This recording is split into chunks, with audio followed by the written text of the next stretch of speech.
Bam, we're live. I think they go upwards of a year, sometimes long. Sometimes I think usually it's as long as a year. Like that's the longest. Like, have you ever met anyone who's been like not home for 3 years? Who's just like there? No, but I've heard stories of like contractors who just live out here. Like, Yeah. I think I met a guy who was he'd been deployed for 3 or 4 years, but he just lives out here. Like, does he have a house and shit? I don't know. I didn't really. It was like in passing. And there's got to be dudes who start second families out there too. If you're a contractor, oh, yeah. Like you have a wife I would not be surprised. You have a wife and kids here and a wife and kids there. Probably, yeah. Wow, that must get complicated. Yeah, I've heard of more than one divorce that's going to be occurring when they get home. Oh, good times. Holy shit, I can't believe how many people are listening. 34. Incredible. What a show this morning. Tom Guerin, Bruce Wayne, Corey. Hi, Heidi. Good morning. Heidi, did you make it home? Colin Lawrence, hi. Welcome back to reality, all you Florida traveling CrossFit junkies. Brandon Waddell, Ken O'Connor, good morning. Morning from the biker. Good morning. Jessica Valenzuela, always nice to see you, Miss Jessica.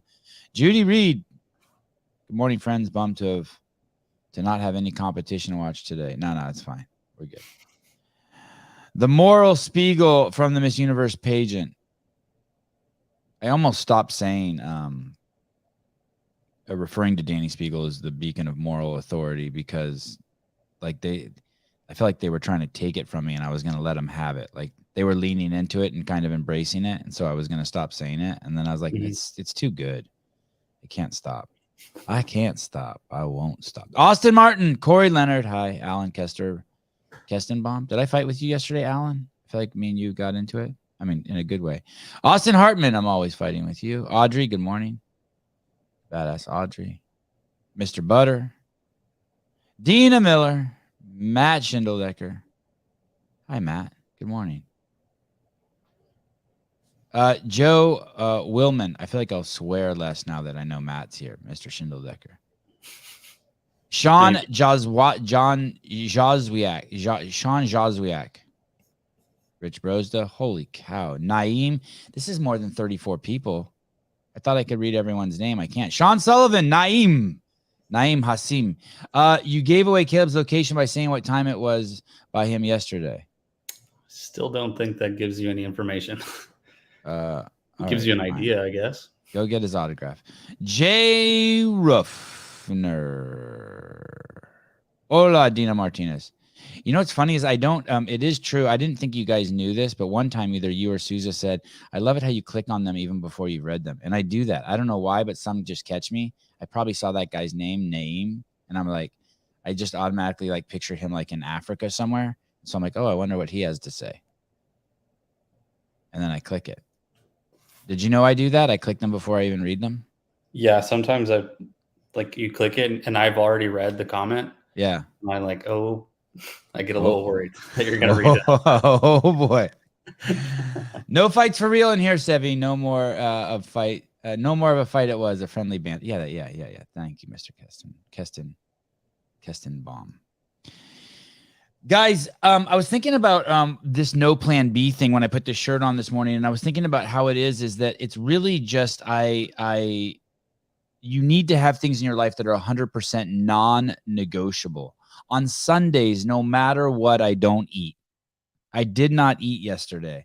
I even told myself leading up to yesterday, hey, Sevan, because you've stopped eating at 6 p.m. every day now, you don't have to fast on Sundays. And Sunday came and it's non-negotiable. I didn't eat. It doesn't matter. It's non-negotiable. It's non-negotiable. It's non-negotiable that I do a podcast every morning at 7 a.m. It's non-negotiable.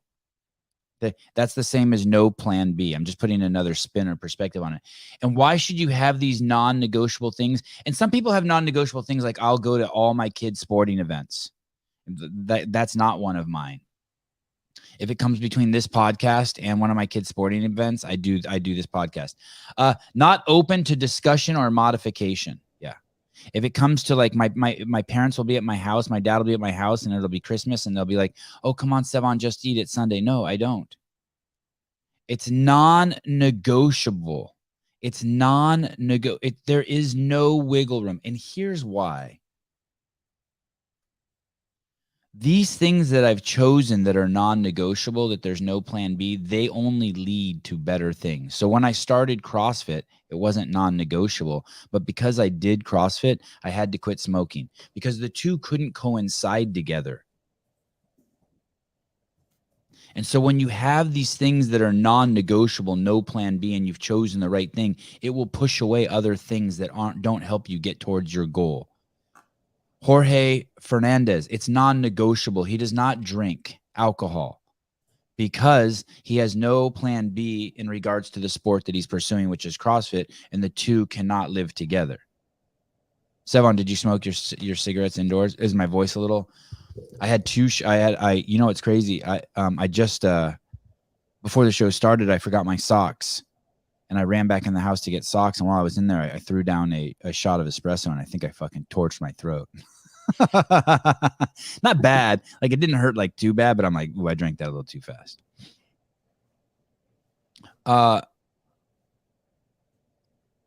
You have to have a no plan B. You have to have some no plan B shit in your life if you want to get better. You don't have to. What am I saying? I'm just telling you it works so well, and it's scary. I did not want to there's huge chunks of me that always want to like quit this podcast, but I can't. I can't. It would be so stupid. It's non-negotiable. It's only 7 to 8:30. I'm living a fucking dream life. I'm done at 8:30. I have an excuse to look at social media. Caleb, I forgot to send you this. I saw this the other day, and I haven't actually watched the whole thing. I'm going to put it in the private chat. I'll watch it with everyone for the first time. But I saw this and I was like, is this real? I can't even believe this is almost looks like a joke. It says, let me read it first here. It says, police, fitness, nutrition. I don't have much of a backstory to this video, but it seems like once again, untrained citizens utilizing what seems to be extremely excessive force, making a sensational world star viral video and at times being hailed as heroes. In the meantime, I'm scratching my head like, what? Let me be the one to scream out. This shit is not fucking cool. Get trained, understand circumstances and consequences. Okay, so it looks like these are two guys. I watched about 15 seconds of this and then just saved it over here. And I was like, okay, I got to show Caleb this. This is, and I would love to know what you guys are doing that's no plan B, non-negotiable. I'd love to know. Well, let me see what Audrey Frazier quit 9/11/2012. Oh, smoking? Yes, it's so. Just, you know why smoking's so bad? Because it haunts you. You stop being able to enjoy the cigarettes and you just start thinking about when you're going to die. What a fucked up habit. Casey Barbour, coverage this weekend was epic. Thank you for all you guys do. Sevan is good. Hey, thank God for things like Wadapalooza. No one should. Thank God, because I was just looking at all our stats this morning, and same with Rogue and this event and the CrossFit Games. If it wasn't for them, I wouldn't have a podcast. I mean, let's just face it. Like those just skyrocket my numbers. I mean, it's nuts how it's nuts how unsuccessful this podcast is, and yet in the world of podcasting, it's like one of the biggest podcasts out there. It's bizarre.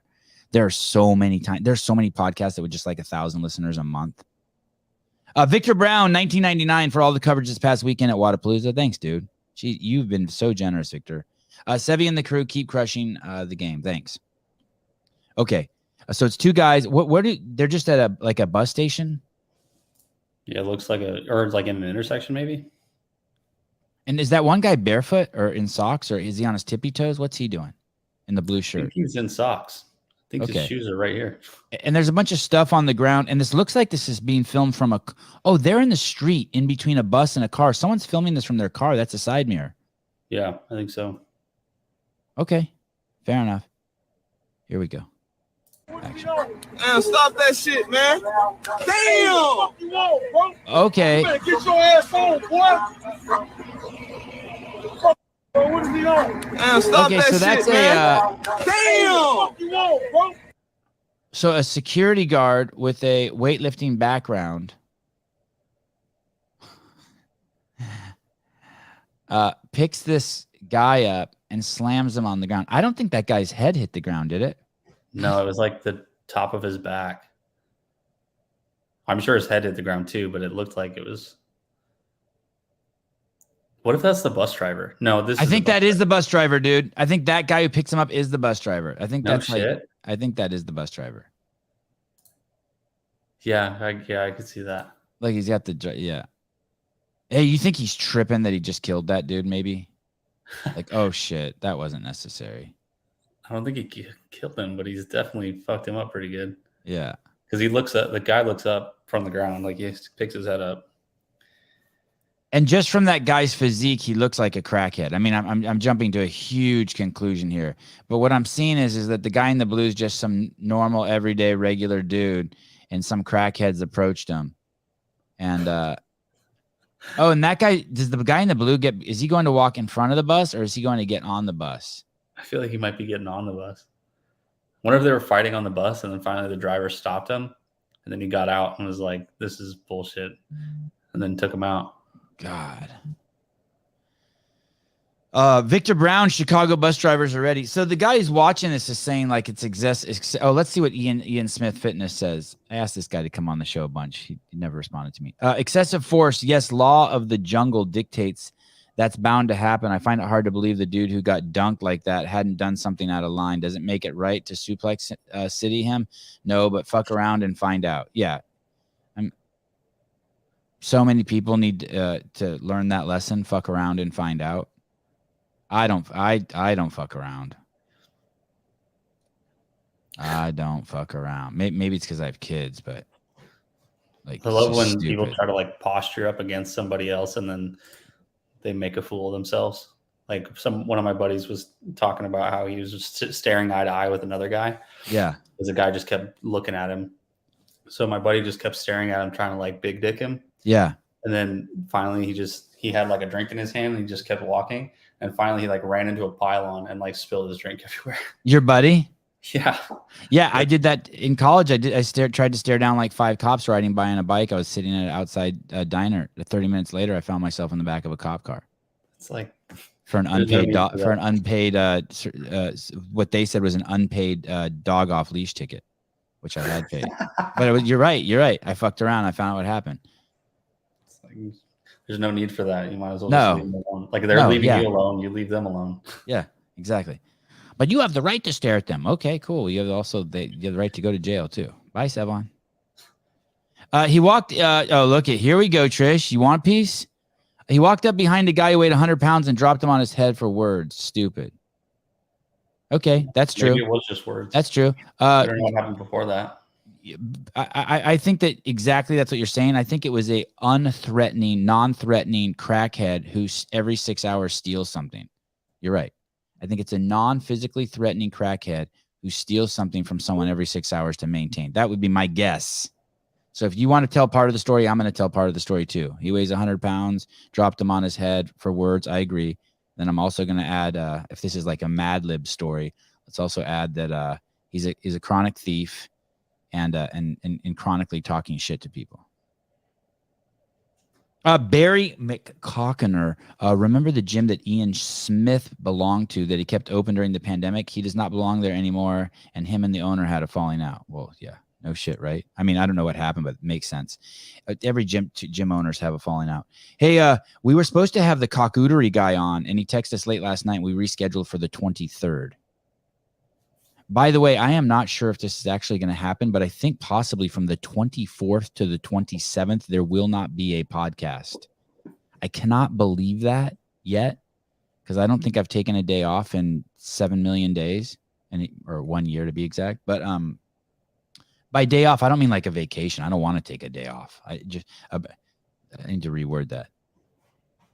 I need to figure out a way to word that better. But so but it looks like I have this opportunity to take my kids up to Tahoe. There's a place there called Woodward, like a Woodward skate camp up in Truckee. And I'm gonna have an opportunity to take my kids there for 4 or 5 days. And I don't know what the podcast situation is going to be like up there. Maybe I just take my laptop and just do live call-in shows and fuck around. Do you like how I do it? I know. Shut it. I know. Here's the thing. I know. I hear you. Riley S. Didn't Sevan just go on a wild diatribe about no plan B? Yeah, I hear you. But that no plan B has what's made it possible for this Woodward thing to happen. Maybe. I don't know. Woodward is fucking dope. Yeah. And maybe it will happen. No, Austin, please don't take 4 days off. This show is non-negotiable. I knew it. I dropped the soap and 10 of you want a piece of my ass. I love it. You guys are such scumbags. It's never safe in here. Maybe we should have waited to sell. This is not a safe. This is not a safe space. I should have spaced those stories out a little bit, right? No, fuck a family. Tell my kids all the time, why do you have to do a podcast? Yeah, because I buy you Legos, dipshit. Yeah, that's why. I wanted 353. I've been really thinking about this Donald Trump thing when he owned the Miss Universe pageant, and he said that, don't you like grabbing a pussy? And it's a trip, and I want to be completely honest with everyone out there. I know most of you guys listening to the show know this, but the truth is this: every good man has that in him. And the problem is that every good man has that in him to grab the pussy thing, not to actually do it, but to say that, like you don't have to grab the pussy, but Caleb and I could be at the bar and a girl could walk in and, be like, oh God, I'd love to motorboat that chick. That motorboat, by the way, for those of you who are old and don't know shit, that's when you put your face in the boot. And the problem is that none of us want a guy like that for our daughter. Can you please read the quote of exactly what he said? Fine. Okay. Well, can you pull the Trump grab the pussy quote up? So I was thinking about JR, right? JR is a daughter, and you want a strong, powerful, wealthy man who's kind and loves your daughter to marry your daughter. And yet what makes a man like that is that grab the pussy thing too. And obviously that thing evolves as you get older. Like, I don't have that grab the pussy thing in me anymore. I don't know where it went, but it changes. It's like grab the pussy is like green fruit on a tree. I'm a ripe apple now. It's immature. It's sure. Jay Hartle, healthy sex drive. Yeah, that could be. Thank you guys, because I haven't thought this out, so I appreciate the help. Bad take, Sevi. What do you mean bad take? I moved on her like a bitch, but I couldn't get there, and she was married. I'm automatically attracted to beautiful. So this is guy talk. I moved on her like a bitch. So he was making fun of himself. Yeah, this is guy talk. And she was married. I'm automatically attracted to beautiful. Hey, that's every healthy human being, by the way. I've never read this before, so I hope I'm not going down a dark alley. I just started kissing them. It's like a magnet. Yeah, well, you can't just kiss anyone you want. That's not the rules. But that desire could be there. Just kiss. I don't even wait. And when you're a star, they let you do it. You can do anything. Grab them by the pussy. You can do anything.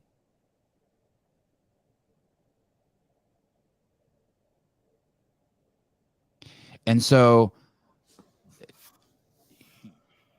this is reality. If you take this piece out of men, what you get on the other side of it, the grass is not greener on the other side of the hill. The grass is not greener. So what you have to do is you have to mitigate this. You have to typical harmless locker room talk. But the thing is we don't want to hear it from our president, and we don't want to hear it from the guy who marries our daughter.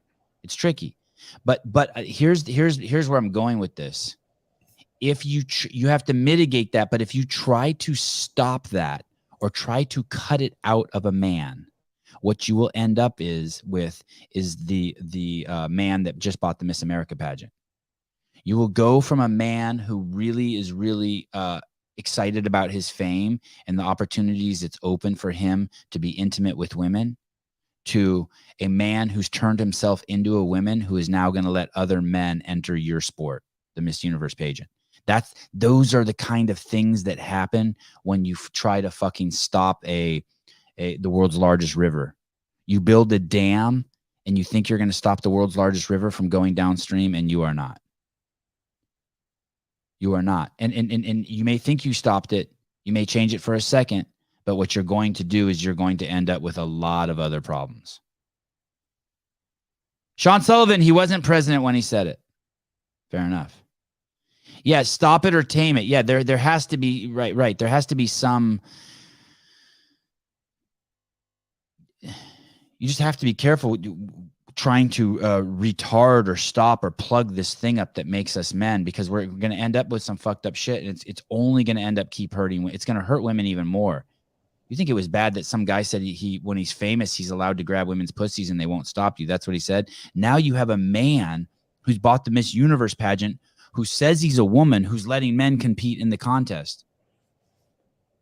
And I was trying to figure out why everyone can't see it. And Caleb, I'd love to get your opinion on this. Is the reason why I can't see their perspective is because they make the presupposition, they accept the fact that if you're a woman, if you're a man and you transition to you're a woman, you're now a woman. And that's where we differ. And so they think they're doing something for all women and feminists because they really believe that man is a woman, and I don't. And that's where we go on divergent paths. Yeah, I think you're right. That's it, right? That's where the problem is. Yeah, because whenever, I guess when I've talked with people who are transgender or people who have just like read up about it, they just believe that they now are a woman. If they're genetically a man, and they wish to now be addressed as a woman as if they've always been one.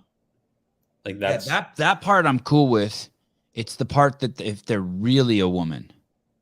Right. No, that's what I'm saying. Like they believe that they are a woman. Yeah. So that whatever they're doing is to help progress womankind. Yeah, it's a trip. So it would be the same if I ran a red light and hit a car, but I demanded in court that, hey, for me, red is green, and so it's not my fault. Yeah. Okay. Right. Yeah, I'm like changing. Did that make sense to you? It like, so we all see a man, and then 6 months later, he's a woman, but we still know it's a man. We know it. You can't change that.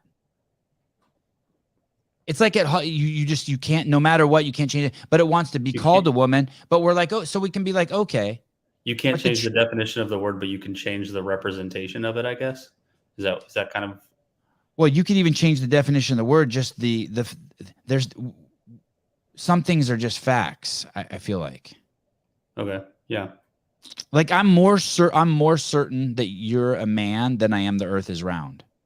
If I had to like, Sevan, one of these is you have to put all your money in one basket of which one's true. Is Caleb a man or is the earth round? Caleb's a man. I just have more data points for it. Sure. Yeah. But once I see you're a man, for some reason, I can't get my head wrapped around the fact of ever believing you're actually a woman.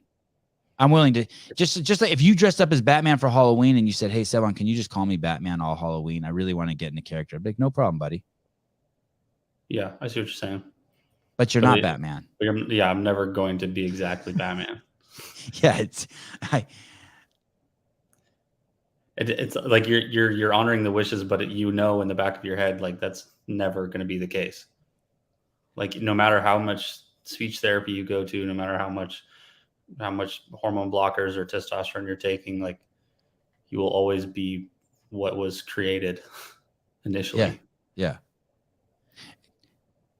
Like if you have a basketball and you empty it and you empty it out with air and then you fill it up with sand and make it into a slam ball, that's actually more of a slam ball than a man who's turned himself into a woman. Chopping off your penis is a pretty drastic move. I appreciate the effort. Yeah, I don't. Fuck, it's no plan B. Hey, that's no plan B. It's like you are really selling yourself out to be a woman if that's what you're doing. That nuclear waste guy really does look like Taylor. I agree. I so agree. That was perfect. Yeah, so that's where we differ. That's why we can't communicate. The two sides can't communicate because we don't accept the fact that they're women, like that they have women chromosomes, and they do. And so they make that leap, and then now they think they're fighting for women's rights. Oh, this should be interesting. Okay. Bill, speak to me, brother. So this is the conversation I'd like to start. Okay. We like to think, we can turn the clock back to 2005 or 2011, when it was, hey, two men could marry each other, but, we weren't touching the kids yet. Right. But what I want to challenge us is a true reorientation of reality, because once we accepted that a man could be with a man, we could call that marriage, then we were already on the slippery slope.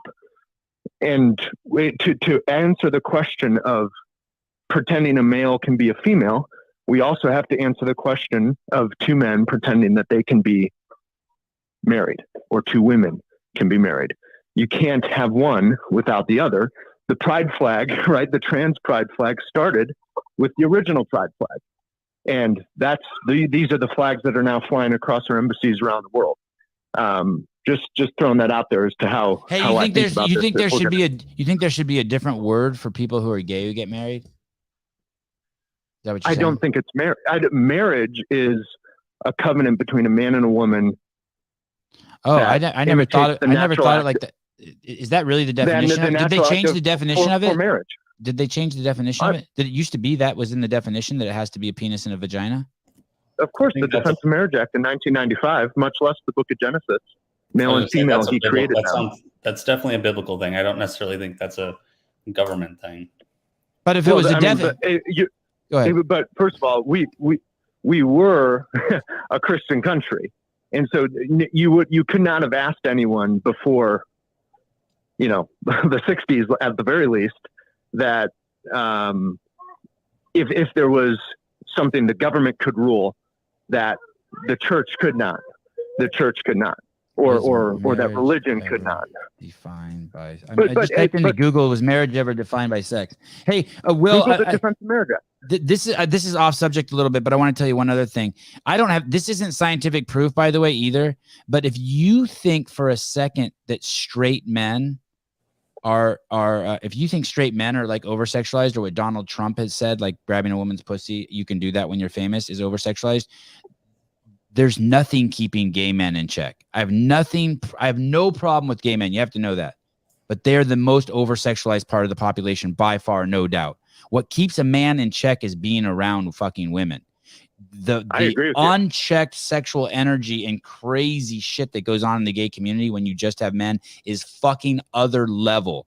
So before you start checking straight white men, just start checking all gay men. If you want to go down that path of just fucking people's lives up, stay away from straight men. Gay men are fucking out of fucking control. Everything is either make money or ejaculate. Now, of course, that's a sweeping generalization, but relative to us straight men who got girls keeping us in check, like, let me tell you, gay men, that is just one giant sex stew. At least us non-gay men, we got in our sex stew, we got some other shit like opening doors and crap.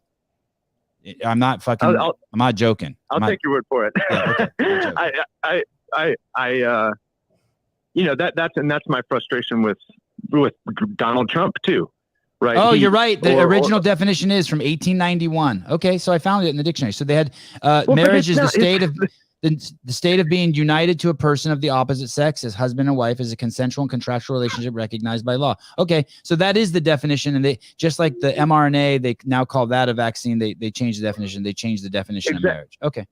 Well, and so we have to reorient our calculus because we've started to grow up. Our kids are now starting to grow up where marriage can be anything, because if there's no root in what the definition you just read, or the book of Genesis, as I would even say, or many parts of the New Testament, then marriage is meaningless. A union has to have a limit in order to have meaning, because whatever nature of consent or liberty, that is limitless, because you can't then reasonably exclude other kinds of unions based on those definitions. And so you have to anchor yourself into what is true about man and woman inherently. Do you have an issue then for each other? Do you have an issue then of giving people who like having the same genitalia rubbed in their face as opposed to opposite genitalia? Do you have an issue giving them a different word, but that also allows them to get the benefits of the law of what us married people get? Like, I don't know what those benefits are. I just made that up. Maybe it's not benefits, but you feel the spirit of what I'm saying, right? Like, we'll give them something called marriage X. And I understand what I understand. And what now you're they get saying. to file their taxes together, or whatever the fuck my wife does that makes us married. Well, I would argue there's a lot more that makes you married, and that's why I would not. We cannot affirm something that is contrary to the natural law in our civic law, and our civic law. Well, I want to disagree with you, but you're right. Law. I want to disagree with you so bad, but you're right, because that goes back to what I was saying originally. Anytime we fuck with our natural law, it's worse on the other side. The grass is not greener on the other side of the hill. Exactly, and I mean, it doesn't mean we should treat people with compassion. There should be love and respect that anchors public policy and how we treat each other. But that doesn't mean we have any less of an obligation to truth and to how society is ordered. And that is man and woman having children who propagate the species and make for a properly ordered life, both as a family and as a community. Right. And we have destroyed that, because at the center of society is not that anymore. It can be the Buttigiegs who manufacture a baby with another woman and take those babies from their mother at the moment of birth. That is legal and acceptable and a moral choice that our society approves of. God, I have issues with dudes owning babies, but without a woman. Exactly. I wish I could explain them. I'm not comfortable talking about them, but I just, for some reason, dudes with babies, just, I don't.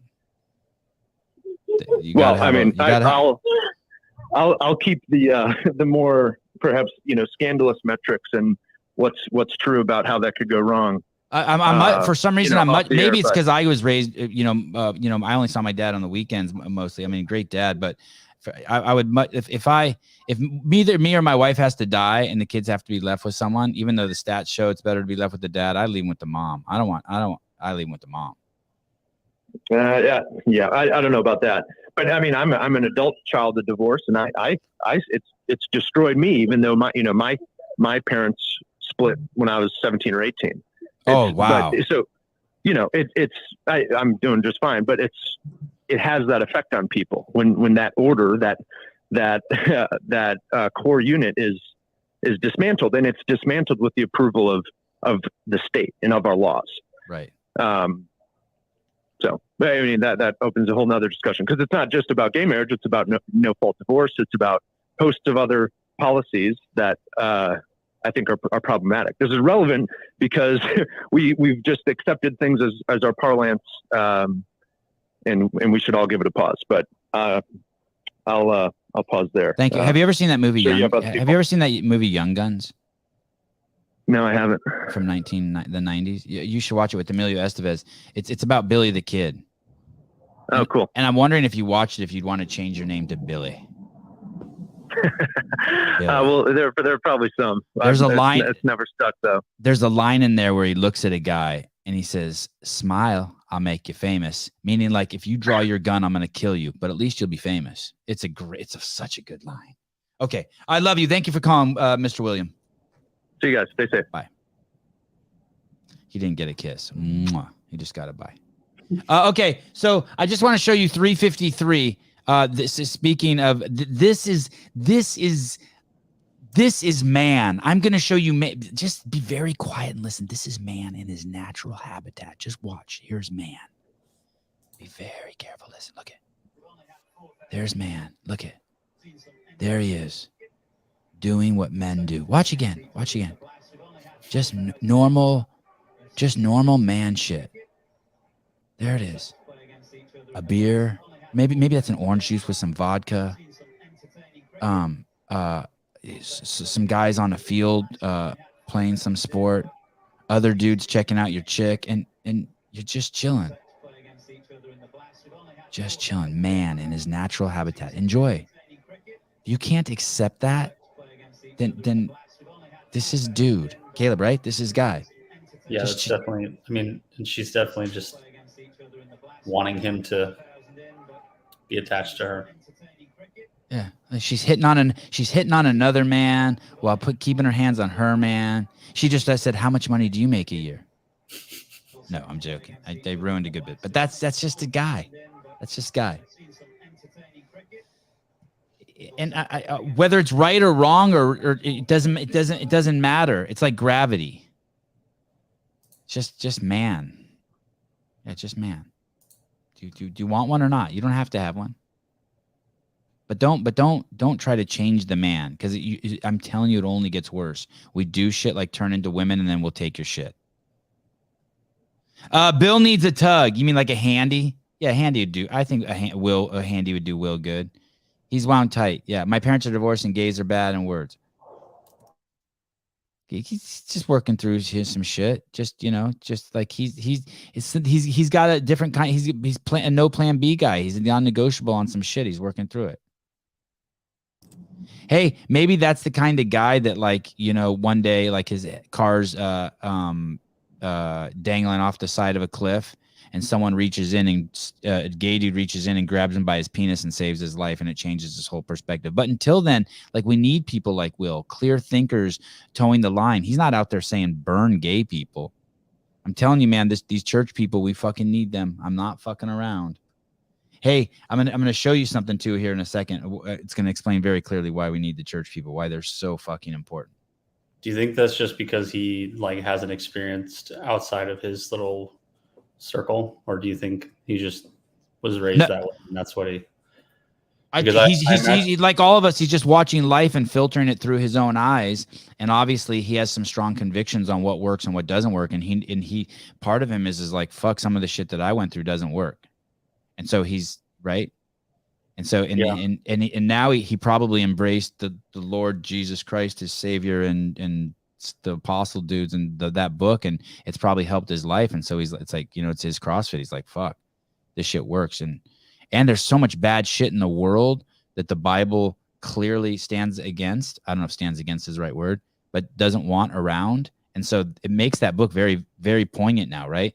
Let's say there's a book that's so fucked up, right? I've never read Mein Kampf, right? But let's say there's a fucking disease that's killing everyone on planet Earth. It's a virus. And in Mein Kampf, the cure's in there. Then all of a sudden it validates all the other shit that's in the book too. You know what I mean? Yeah, I mean, we have a mental sickness that's ravaging the fucking United States right now. I don't know about the planet. And this book got some answers for us. And so, like, all the people who read that book are like, yeah, the whole book's actually good, right? You should see our dude with long hair. He can turn water into wine.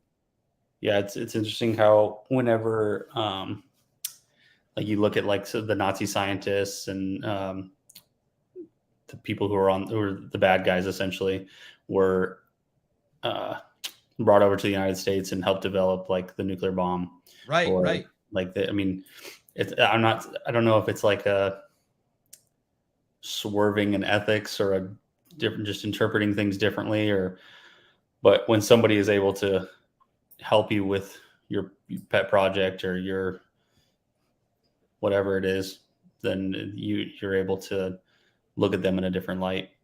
Hey, isn't it? Hi, Corey. Good morning. Isn't it ironic? So we had the guy on the show who wrote that book, Ravenous, The History of Otto Warburg. Otto Warburg was a gay Jewish fucking scientist living in Nazi Germany. He was the only Jew that wasn't killed or kicked out of the country. And fucking Hitler hated homosexuals and hated Jews, but Hitler let him stay in the fucking country because Hitler was terrified of dying of cancer, and this guy was the leading cancer researcher. This guy then goes out and finds out that cancer is a fucking metabolic disease and wins a couple Nobel Prizes for it, one which he wasn't allowed to get. He's also the father of photosynthesis. That's the thing fucking plants do, right? Meanwhile,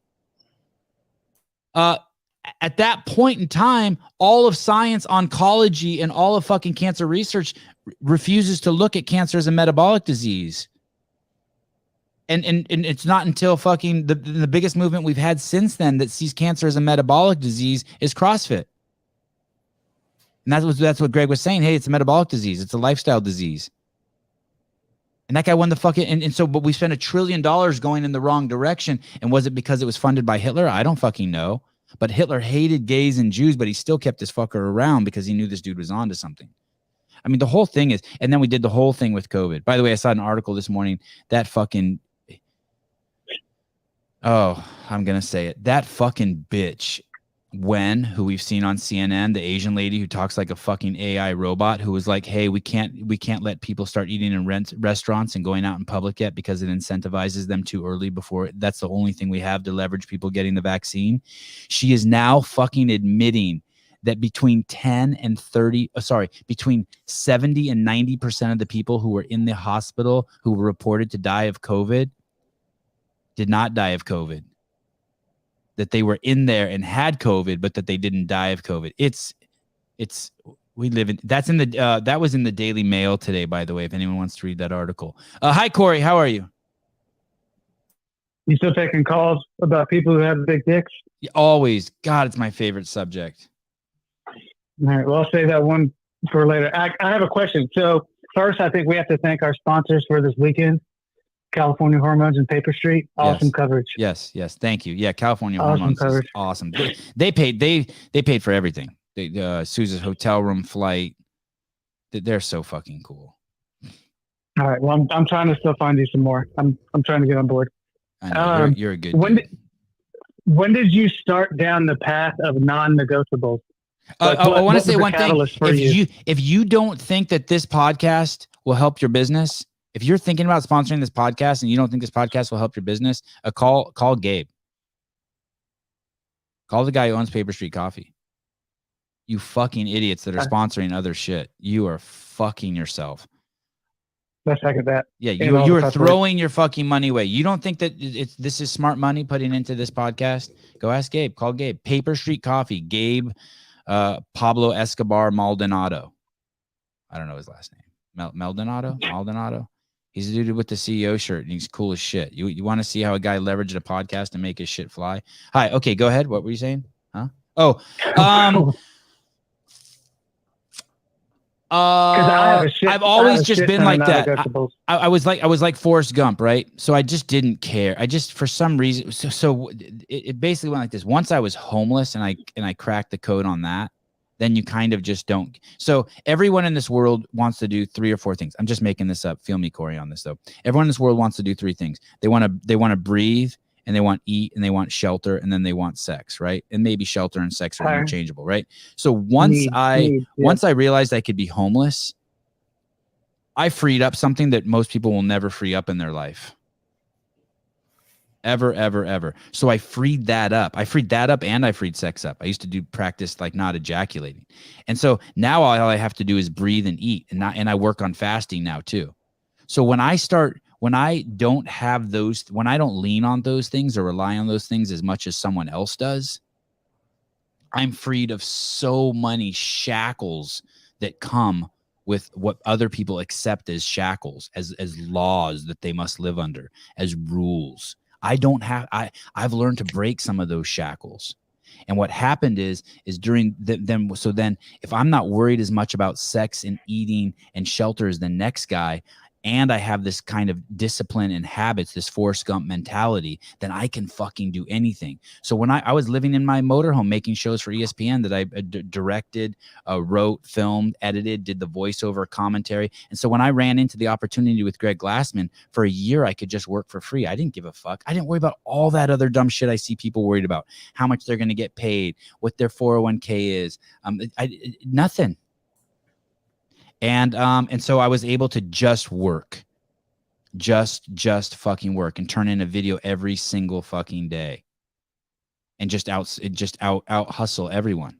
And when you do that and you're with a startup, you also, I appreciate the question. When you do that and you're a startup, what you also get is I was getting on the job training. So I've been interviewing people now for 30 years on accident. Yes. since almost 30 years on accident every single day of my fucking life. Because, and so the plan B, and then now that I'm older, I'm not as free. I put the shackles back on me because of these 3 kids, but I can parlay that mentality of, hey, I can parlay, I can fake it. Do you know what I mean? Yeah, but I think the way you say it too is contextualizing those, outside looking in, people would see those maybe as failures, right? Like, give me an example. What do you mean as failure? What do you mean as failures? Oh, like being homeless is a failure? Yeah, like maybe having a bad interview, or being homeless, or not having shoes, or all of those things they contextualize as, well, that's not the story of success. And your ability to contextualize that as, they're so confused, bro. I'm on my way there. Yeah, they're so confused. I'm already they're so there. confused. Here's the thing: if you are not, and I'm not preaching you. I know you didn't know this. If you're not addicted to drinking or any drugs, and then been there, done that. Yeah, and you're free from all of those things, nicotine, like NO Explode, and if you're free from all of that, you are on a there's nothing that you're doing that is you should consider yourself a fucking winner already, and just realize, look at what you have. Holy shit, I'm free. The most do you have to go, Caleb? Yeah. Love you, bye. Yeah. The most valuable thing we have is fucking our freedom, by far. Oh my God, where's Caleb? I miss him already. And so people don't. So someone wrote in one of Hiller's comments. I said some guy attacked Hiller in the comments, and I said, basically, I wrote back. I don't remember what I wrote, but I said, "Who the fuck are you?" And there he is. There's Andrew right there. Someone wrote, "Who the fuck are you?" Or I wrote to the guy. He attacked Andrew, and I wrote in his comments, "Who the fuck are you?" Like, shut the fuck up. And I said something to him, and he wrote, "Hey, fuck you and your washed up podcast. You're fucking nobody. You're a guy who 10 years ago asked awkward questions." And the only reason why I didn't respond to him is I seriously thought this, Corey. I thought, if I respond to this guy, it devalues my voice when I talk to people on my podcast. Like, I look at all these people like Ryan Stokes, Judy, Barry McCockner, Kevin, Bruce Wayne, Jessica Valenzuela. Like, I talk to these people, and if I talk to this piece of shit on Instagram, I'm devaluing my voice to them. Like, I want those people to feel happy that they have me and not see me talking to shitbirds. Do you know what I mean? But you're also proving your point. He's a slave to the narrative that he's got in his head. Thank you for getting me back on track. I fucking am living a life that he couldn't even fucking imagine. You're damn straight. 10 years ago, I was the guy who was asking awkward questions and walking around the games. He's trying to make fun of me for something that's like one of my greatest successes in life. And it's like, he didn't get it. What am I going to do? Explain that to him? Yeah, the joke's on him. Dude, I have so many screwed up stories, and every time I tell people about the journey, the joke's on them, because they're nowhere near half as where I am right now, because they aren't willing to not be a slave to what they think they're supposed to be and take the risk and fail, because that's the way. So I wanted to see what was some of the catalysts to your non-negotiables. But last question. Did I explain it? I think that's it. I think that you did. Yeah, I was basically just dumb and like Forrest Gump and focused, and I had freedom and energy for it. And now that I'm older, I realize, that example with CrossFit is fucking so good. I did CrossFit and I quit smoking because it just didn't mix with it. So pick valuable things that are non-negotiable, so they'll push away bad shit, right? Yeah. When's California Hormones? The California Hormone Games happening? I feel like this weekend was a test. I'm not sure, but I will tell you this: I don't want to like. I have to do some like soul searching, because something has to change. I need to either allocate more time to spend even more time on the podcast, or I just need something to change. There's things I want to do with the podcast, like things like, explore the California Hormones games that I either don't have the bandwidth for, or I've gotten lazy, or I don't know, but something has to change. I'm not sure what it is. It's not bad. It's good. Like, it's all good shit, but I'm ready to kind of wiggle, shed the cocoon I'm in now. I'm ready to like knock off a layer of whatever, what does that thing crayfish do? Molt. I'm ready to molt. Yeah. All right. Hey, call me. We should talk it out. Okay. Love you. Bye. Thank you. All right. Love you. Bye. Zoe Harcombe is a guest we had on the show. She has a website called zoeharcombe.com. Bear with me here. I'm going to pull it up. This article is way better than I'm even going to do it justice. But basically what this lady does, we had her on the show. She's absolutely brilliant. And we had her on the show, and she basically takes research papers and breaks them down. And so you click on this research paper, and you can read her analysis of it. And maybe I have a free membership, and that's why I got to see it. Oh, it's so good. Okay, I have to stop sharing this to go to my notes, and then I'll show you. So basically, she said in this art, she breaks down this study, and these are the takeaways. This was some great takeaways. Real food is mostly water. Fake food is mostly starches, sugar, and vegetable oils. Fruits and vegetables are more than 90% water. Well, we all know that, right? And so even fish and meat are over 70% water. So trying to consume eight glasses of water a day on top of real food is non-evidence that drinking 8 glasses of water a day is good for you. And then she goes on to say, if you do drink that much water, basically what you're doing is you're diluting your nutrient intake and water-soluble vitamins, especially C and B. And you're more likely flushing them down the toilet. And then the takeaway is overhydration is more of an issue than underhydration. And that's if you, so this 8 glasses of water a day is designed for shit eaters. This common belief. Jeremy Eat World, she is great, total badass. Yeah, she's unbelievable. So, hey, don't get me wrong. Nothing's bad. Paper Street Coffee, take my money and let's open a podcast studio. Damn it. Nothing's bad. It's a good thing that I want to wiggle out of this. Like maybe it was what Dave did by coming over here on the couch. I ordered a table, by the way, and some chairs, and I'm going to try to twist Dave's arm and have him come back, and see if we can do it again with a better setup. Nothing's bad. I'm just ready. I'm just ready. That was a great question Corey asked me. That really stirred me up. That I never thought that answer I gave him. I'd never thought of it my life like that. I showed this to my son yesterday. I'll show it to you guys now. He had a very interesting. I showed this to Avi last night. He had a very interesting response. Okay, so this is I think it's a lizard and a praying mantis. And it's pretty gnarly. Here we go.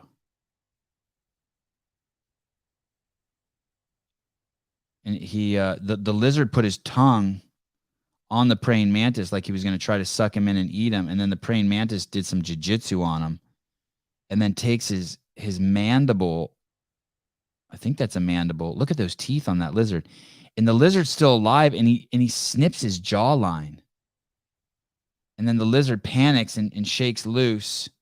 And then there's a cut in the film, and you basically see then the praying mantis is eating the brain and the inside of the lizard. And that's it for the lizard. Yeah, it's gnarly, right? This part's crazy. This part's kind of hard to watch. And you know what my son said? And this is the part that's the mix of this is where the juggling act is from I want to grab the pussy to I want to treat women right. He said, Heidig, that means father in Armenian. I said, yeah. He said, I kind of feel sorry for the lizard. And there it is, right? Heidi, I kind of feel sorry for the lizard. Damn fucking right you do. Damn fucking right you do. That's the life. But we don't go to switching to eating fucking insects and Beyond Meat and making fake meat to eat.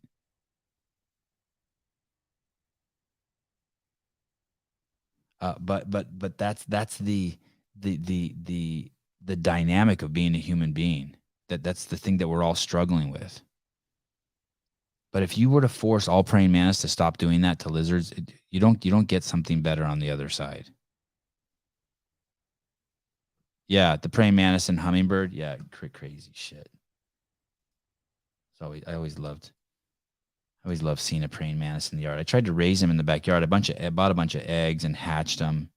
If you can go to the nursery and you can go to the nursery and buy praying mantis eggs and hatch them. Your kids will love that. Fuck your kids. You'll love it.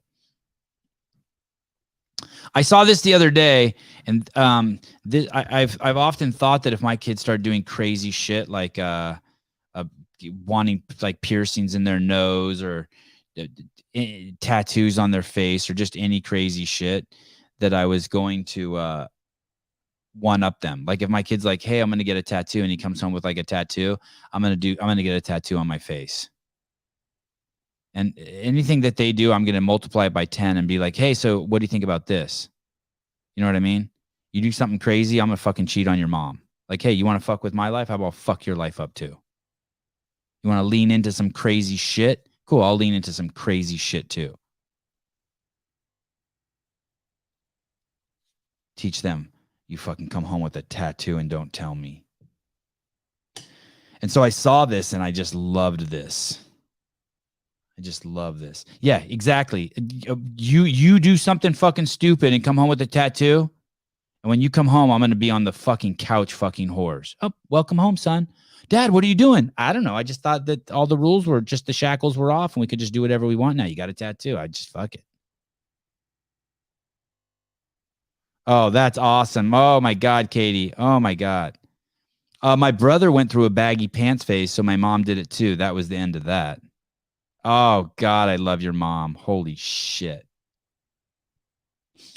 A daughter says she's trans and in the 9th grade. I confess to her, I'm trans too, honey. She's confused. The dad says, no, you're not. Stop being a bigot, Charlotte. Let's do this together. The father wears a dress and makeup, and the next morning, the daughter is angry and tells him to stop faking. The father says, no, I'm trans, honey. Now get in the car and let's go to school. She's horrified, asks to be dropped off a block away. Nope, the dad says. He walks her in and waves to the people at the front desk of the school. The daughter's fuming. The wife can't stop laughing. He picks his daughter up from school in a skirt and heels, shitty makeup, glitter on cheeks. Skips to his daughter and says hi to her and her friends. And the daughter says, Dad, stop. It's not funny. He demands she use his pronouns and calls her a bigot right in front of her friends. The next morning, she's done with the whole trans thing and begs her father to stop. And then it says at the end of this little bit, is being trans now just the 90s version of being goth? Definitely not cool when your parents do it. Lean into it and shame them out of it. I swear to fucking God, I'm up for the fucking war if they fuck around. I will also kidnap them and take them fucking to live in a village in fucking Kenya. I'm not joking about that either.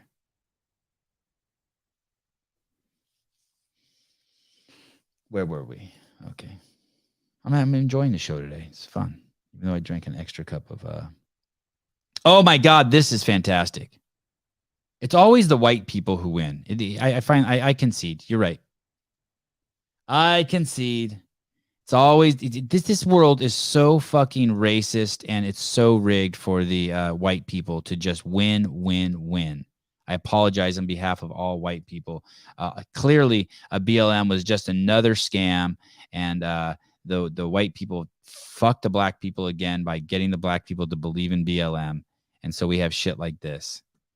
Ex-Virginia Tech soccer player benched for not kneeling. Well, it says allegedly. Ex-Virginia Tech soccer player allegedly benched for not kneeling for BLM gets $100,000 settlement. The whole thing was a scam. So 2 years later, white people could sue for the insanity that was BLM and get money. So you had a bunch of fucking Democrats, white Democrats, collect all this money.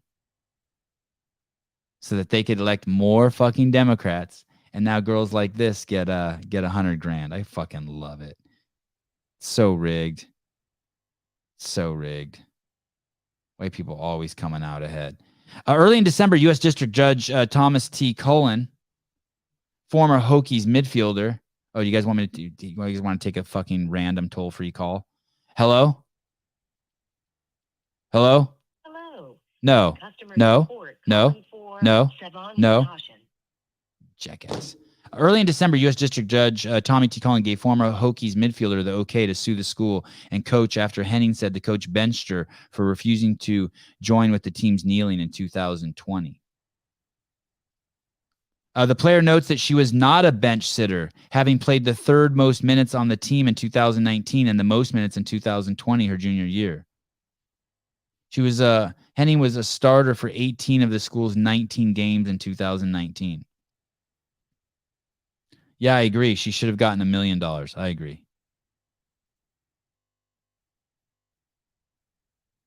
You didn't kneel for a scam. And so your coach benched you. Chris Birchfield. Sevan already has his dress picked out. That's right. My wife has all sorts of weird hippie shit in the closet. I'll fucking rock that shit.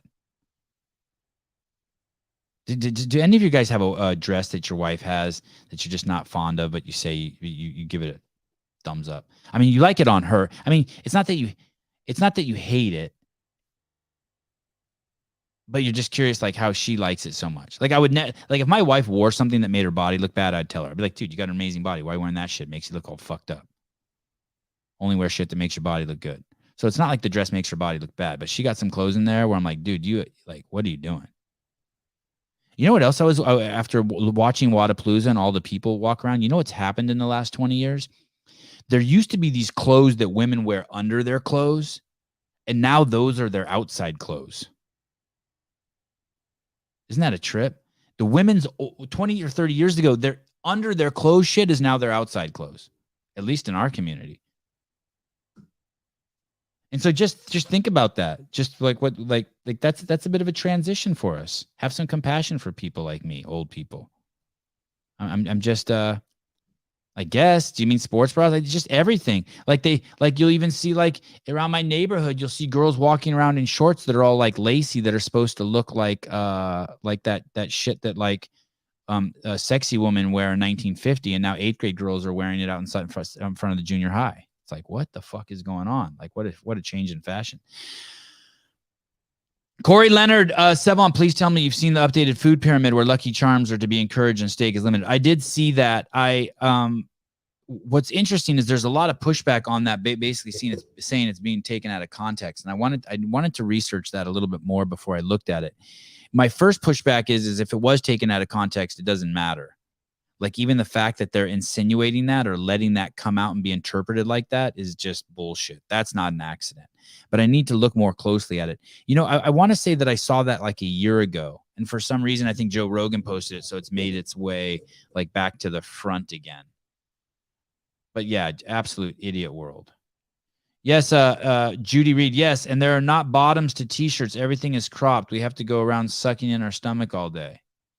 Yeah, that's... So what the fuck is going on with this world? Just get people. Well, on the other hand, the Craig Ritchie guys completely flipped the script. He's making it so like you should wear just a shirt that goes all the way down to your ankles and cover you completely up. I just like shit that fits so I can move around good. There's this guy. Oh, shit. Of course, I didn't write his name down, and I can't remember. God, I'm such an idiot. There's this guy. He's an Armenian guy. He's the... and this guy didn't write his name down either. Damn it. I went to this guy's gymnastics gym in Armenia. I actually made a video on it. It's in the CrossFit Journal. He is the inventor of the Iron Cross. He's an Armenian guy. I actually interviewed him. And... this is a pretty cool story. I'm going to play it for you guys. If you guys can't hear it, let me know. This famous gymnastics move was created as a form of protest and got the gymnast disqualified. Can you guys hear that? Oh, God, why can't I remember this guy's name? So someone tell me in the comments. Anyway, I met this guy. I went to his gym. He was in his office. He's older now, obviously. He was like, I don't know, this was like 5 or 10 years ago. That's how cool it was working for CrossFit. Like I was going to Armenia to visit my dad, expensive ass trip, right? And Greg's like, hey, I'll pay for it. Do some CrossFit stuff there. But there were no CrossFit gyms there. And then Greg told me, hey, dude, the inventor of the Iron Cross fucking lives in Armenia. So I did a piece on this. Okay, here we go. Loud and clear. Thank you. Thank you, Katie. Albert Azarian was competing for... Oh, there he is, Azarian. And they originally called it the Azarian Cross. Albert Azarian. I'm sure it's said differently in Armenian. Armenia and the USSR championships, where his team was reportedly getting heavily underscored on rings. The Russian judges told the Armenian coaches that their athletes weren't holding their strength moves for a full 3 seconds. Azarian was upset about this and was last to go for the Armenians, so when he lowered to his Iron Cross, he held it for 4 seconds, moved his head to face the judges, and asked, "Is this long enough?" The judges said yes. He pressed up, faced the other panel of judges on the other side, asked the same question, to which they also replied yes. After the routine was over, the Russian judges disqualified Azarian because they said an athlete is not permitted to talk while on the rings. But ever since then, the move has been named the Azarian Cross after Albert Azarian. This famous gymnastics move was created as a form of protest and got the motherfucker. I love it. Hey, the kids in this gymnastics gym, there were like probably no shit 200 or 300 boys in there. It was packed. And it was a huge gym, and all the boys were doing crazy shit. I saw so many legless rope climbs, like boys just going up, huge ropes, 25 feet, and there's a lady in there playing the piano the whole time, like I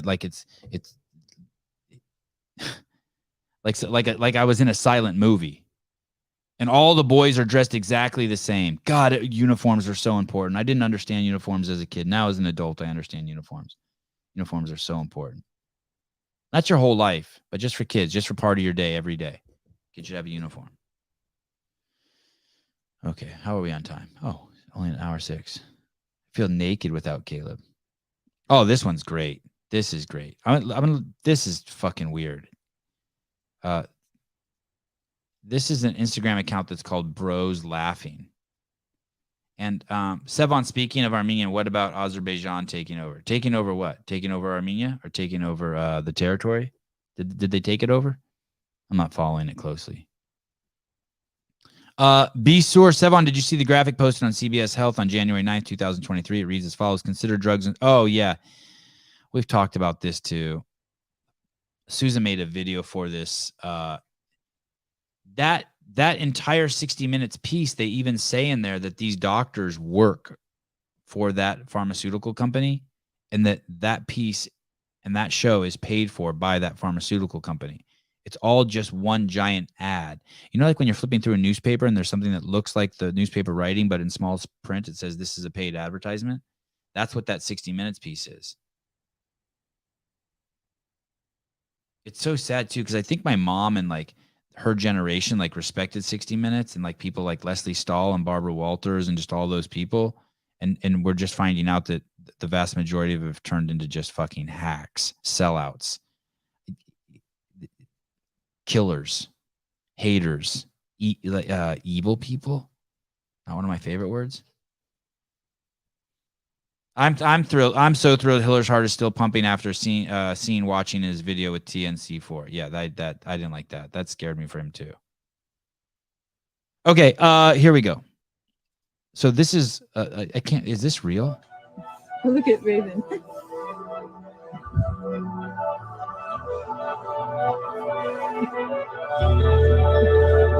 Is she jerking this horse off, or is she just scratching its belly?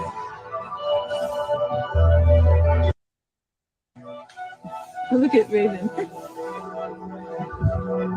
Crazy, right? That's what some of you think that's what Will needs, right? The guy who called.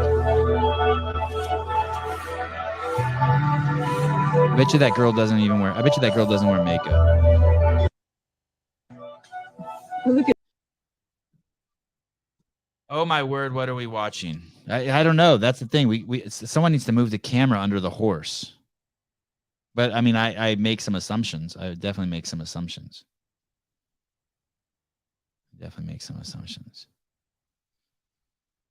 Okay. 346.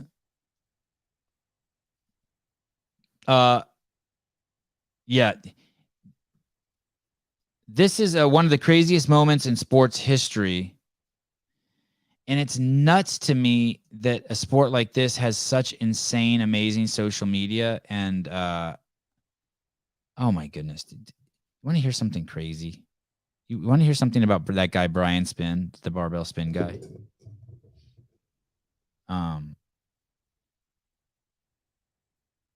Brian Spin this weekend, that guy who spent $250 on an airline ticket and slept on someone's couch at Wadapalooza. He comes on the show once in a while. You know, he's the real Brian, and then Brian Friend's the fake Brian. He did 100 Instagram posts. He published more than 40 interviews with 56 different athletes and coaches, 32 athlete reels, and 17 athlete posts.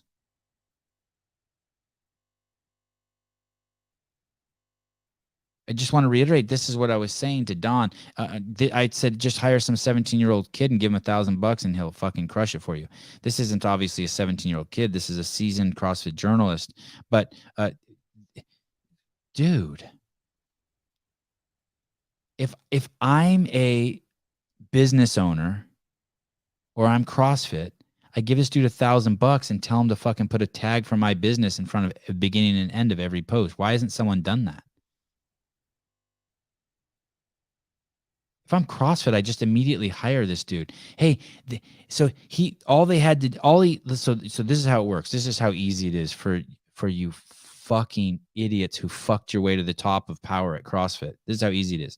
You tell this guy, you know he's going to Wadapalooza and you know he's going to make a shitload of content. You tell him, hey, here's $1,000. Anytime before you publish anything, send it to us. We want first right of refusal on it. And then, so here's $1,000. It's basically just good faith money. And then for every piece that we want, you send us something before you publish it. We'll tell you within 10 minutes whether we want it or you want it, or you can have it. And then if we want it, we'll pay you an additional $250 for it. So then basically you get to just steal his best shit from him. And he gets to make some pocket change and get rewarded for his hard work.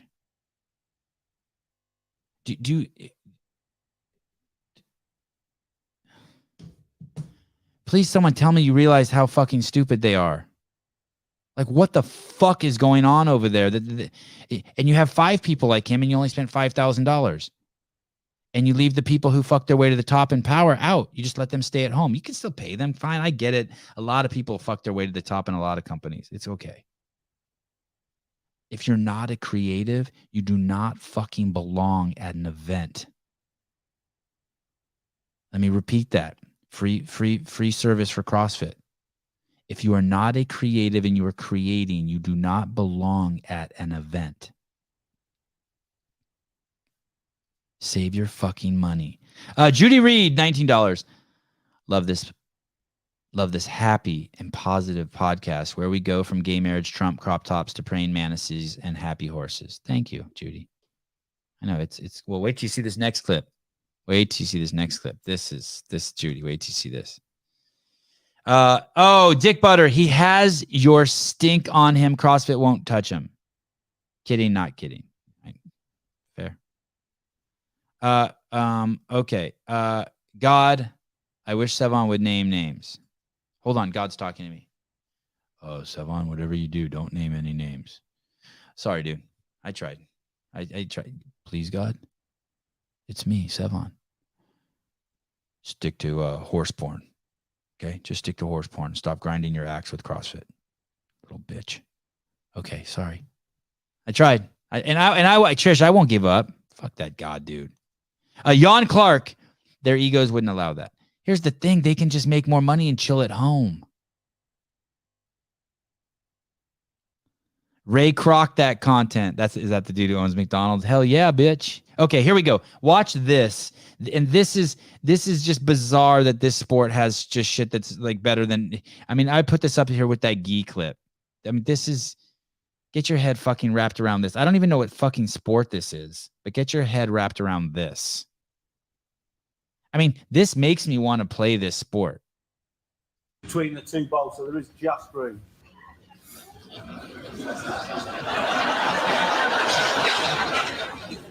The way Greg asked him to play that, you'd think he was 3 feet away from it.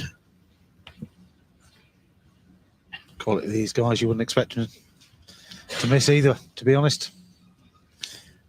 Well, he's very close to splitting the two red balls and getting to the jack. That's what the target is. Oh, look at this. Oh, that is ridiculous.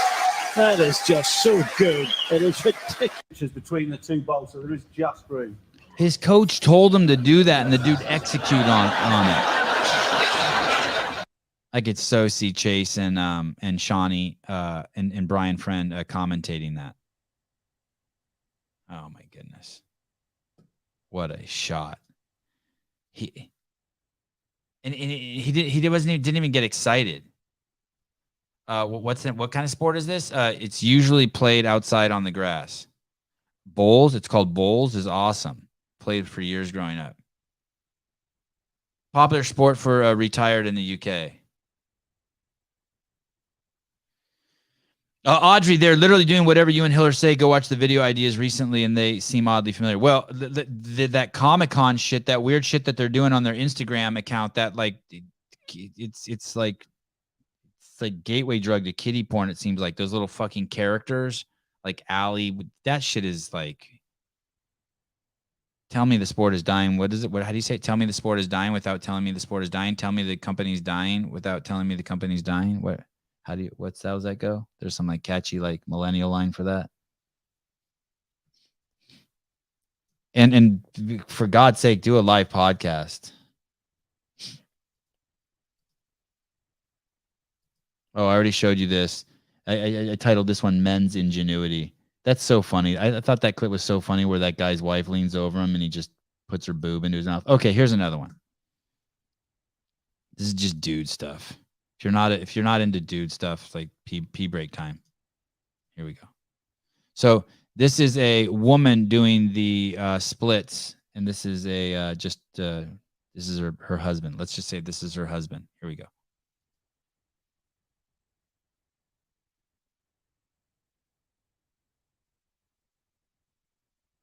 Pretty creative, right?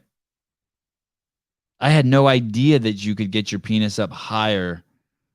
I didn't even know that if you did a handstand walk. Did you know that? So he can't get it like that. So he's clever. Dudes, that's how desperate we are. We'll walk on our hands to get it. Don't get carried away. Someone's like, tell me pull-up dart championships. Don't get that. No. See that? No. Easy. I hate the magic of CrossFit narrative. It's not magic. It's common sense. I know I do like, I like the message, but it's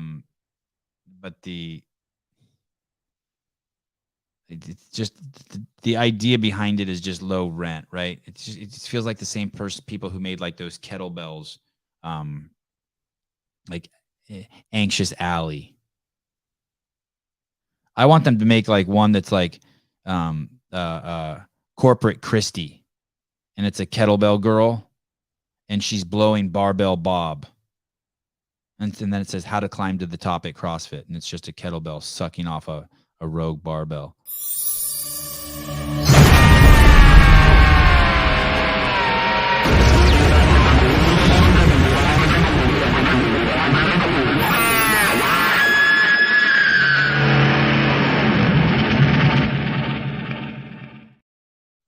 Caller, hi.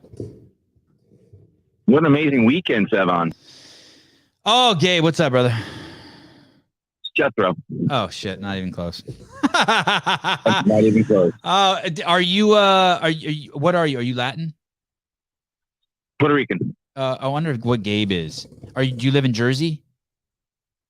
Long Island. Oh, I'm just wondering why I confused you two. The last time I called, you did the same thing. Oh, that's awesome. Did I really? Yeah, you're 2 for 2. Oh, good. That's good. At least I'm consistent. He's probably Puerto Rican or Dominican. He's got to be one of those two. Yeah, he's something. Anyway, what a great weekend of programming on your part. Listen, I was just thinking. Hey, do you understand why I can't talk shit about Wadapalooza too? You understand why it's like I don't give a fuck about like the scoring or any of that shit because I was able to be on the air and put on 400 subscribers. Like they own me. Like I'm on the Wadapalooza tit. Like I don't want to talk shit about them. It makes for good content though. Yeah. Well, it does. But there's a dance to it, right?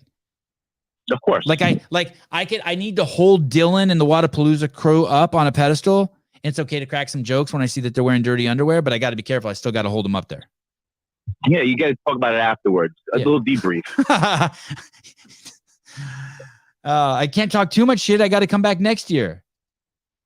I fucking loved the event. It was the greatest team event in the sport. I believe it. Okay, go ahead. Sorry, Jethro. No, so I was the correlation. Oh, you broke up. You broke up. Say that again. The correlation of what? Between the live chat on your podcast and the live chat going on with the live stream for Wadapalooza, so much different. And I think when I started CrossFit 9 years ago, it was that community, and the community was all in, supportive. And I even mentioned on the live chat, you had about a 10% like rate. That chat had a 1% like rate for Wadapalooza. Way ahead. So I think the difference between everyone in the live chat is so supportive. I wish CrossFit would embrace the Sevan podcast like that. Yeah, I've made it hard for them though. In their defense, right? I mean, I'm pretty squirrely over here. I just hate that it's so corporate now. Me too. I do like the people though. I do like the people. I do like Don. I do like Dave. I like Nicole. I like Daniel Chaffee. I do like the people. I was, and even the people I don't like, I like. I was bummed to see. I really, really was bummed to see Gary Gaines let go. That really sucked. When he came on, I just mashed him, and then I was just starting to like him, and I was liking the evolution of my feelings towards him, and then just to see that dude get whacked, or quit, or whatever the fuck happened to him. I'm pretending like I don't know. By the way, I'm pretending like I don't know, but I do know exactly what happened. Just so you know. It's the same correlate as the athletes that come on the show. Those are the fun people. They get it. The people that don't come on, those are the same people that wore masks for 2 years. Yeah. Well, there's also the people who are just trying to make money. True. Yep. You're right. Yeah. And I'm not hating on them either. But then they're also open to attack also, for comedy's sake. But that's what I said. Imagine if Danny Speakle just leaned into it. You know how many shirts you would have sold? Oh yeah, for sure. For sure. Get it. Yes. Maybe she should have made a shirt that says the beacon of oh God. She should make a shirt that says the beacon of moral authority. I would buy one. Yeah, it's so good. All right, guys, off to work. Take care. Okay, later. Good hearing your voice. Looks later. Like so Gabe is Puerto Rican and Ecuadorian. That's what Jorge Ventura is Ecuadorian. I'm an Ecuadorian magnet. Jeremy World said, or someone said, who said that I was getting Stockholm syndrome? Maybe I had to look that up. Stockholm syndrome is a coping mechanism to a captive or abusive situation. People develop positive feelings toward their captors or abusers over time. This condition applies to situations including child abuse, coach-athlete abuse, relationship abuse. Well, yeah, we're all just mirrors here. So if you have love in you, you will eventually express it for the weirdest things. If you're confined to an area where, you're not going to suppress it unless you're enlightened. Then you won't suppress it. It'll just pass through you unexpressed. But if you are a regular person trapped in the matrix with no skills of cultivating self-awareness and letting things pass through you, then everything will express itself regardless of the horror of the situation. It's funny that they call it Stockholm syndrome, but yeah, mine is more than just Stockholm syndrome. I don't know if I have that, but mine is I appreciate the dance that I do with all of these people, like Wadapalooza, Caleb, Matt Souza, the Shawnees and Tommies, the morning cock-ups, the my kids. Like I'm starting to appreciate the dance I do with this whole variety that's in the world. And I like the dance. I'm enjoying it. but sometimes it's fun. Like sometimes you throw glass bottles and people get hurt, but it's part of the dance. But I don't want to kill anything, or I don't even want to bite the jaw of I didn't even like that part when that praying mantis bit the jaw of that lizard. Yeah, not everyone appreciates the dance. I agree. And there's times I don't appreciate it. Like,